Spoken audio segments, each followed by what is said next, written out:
Mais quand ils eurent cru à Philippe, qui leur annonçait la bonne nouvelle du royaume de Dieu et du nom de Jésus-Christ, hommes et femmes se firent baptiser. Acte 8, 14. Les apôtres qui étaient à Jérusalem, ayant appris que la Samarie avait reçu la parole de Dieu, y envoyèrent Pierre et Jean. Acte 8, 14. Ceci peut ne pas nous apparaître comme un problème, mais ici, il y a assurément la barrière de la nationalité qui s'élève. C'est un problème que nous trouvons partout. Les croyants samaritains avaient-ils le droit de recevoir le même amour et la même considération que les croyants juifs? D'une manière très subtile, le diable créera une grande barrière de même nature, que ce soit des Américains, des Indiens, des Hindous, les membres de certaines castes inférieures de l'Inde, qui sont considérés comme impurs par les castes supérieures et qu'on appelle les intouchables. Et toutes sortes de distinctions et de partis que l'on trouve dans le monde. Dieu savait que cela serait ainsi, et c'est pourquoi il envoya les apôtres de Jérusalem en Samarie. Lorsque les Samaritains crurent au Seigneur Jésus-Christ par Philippe, afin qu'ils puissent voir par eux-mêmes que le même don que Dieu leur avait fait à Jérusalem avait été fait aux Samaritains aussi, sans aucune différence. Prenez garde aux distinctions, ne vous abandonnez pas à l'orgueil national. Voilà mon avertissement. Sinon vous essuierez des pertes, vous aurez des conflits. Nous devons autant que possible demeurer comme une famille, comme une communauté fraternelle.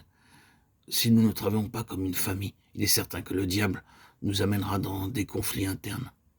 Dans certains endroits, il y a des cultes qui, à mon sens, provoquent de nombreuses erreurs, car cela apporte des divisions. Selon notre expérience, nous avons toujours refusé cette distinction.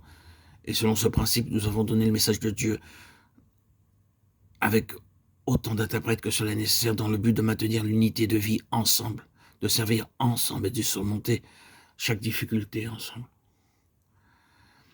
Nous trouvons un nouvel obstacle dans le 9e chapitre du livre des Actes. Nous avons un récit au sujet de Pierre qui est utilisé par Dieu pour accomplir des miracles. Mais ici aussi, je veux que vous voyiez un très grand obstacle, une montagne dans le cœur de Pierre.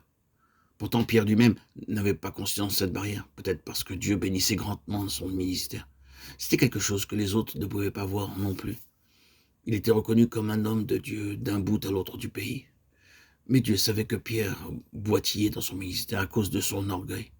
Ainsi, à moins de faire une œuvre nouvelle en Pierre, Dieu ne pouvait l'envoyer à la maison de Corneille. Il ne pouvait l'utiliser pleinement. Maintenant, s'il vous plaît, observez comment Dieu brise cette barrière. Au verset 43, il est dit, Pierre demeura quelque temps à Joppé, chez un courroyeur nommé Simon. Pierre y vint probablement pour un jour. Vous verrez au cours de l'histoire que visiter Joppé, où il ramena Tabitha à la vie, n'était pas dans son plan.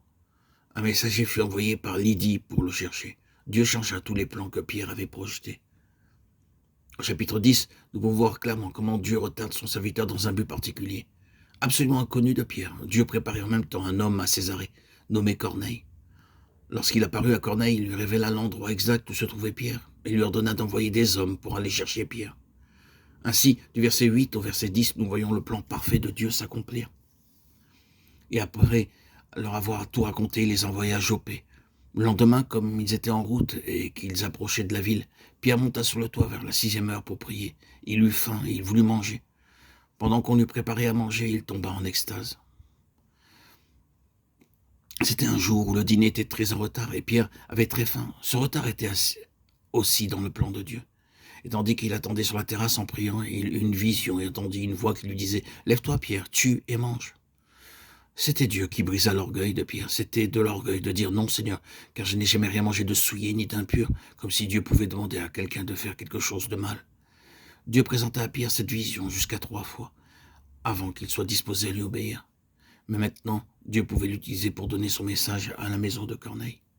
C'est ainsi que Dieu dut préparer Pierre avant de pouvoir l'utiliser d'une façon plus complète. Maintenant, ne soyez pas trompés au sujet de votre ministère. Comme Pierre, il se peut que nous soyons utilisés puissamment et remercions Dieu pour cela. Et Dieu veut faire tellement plus.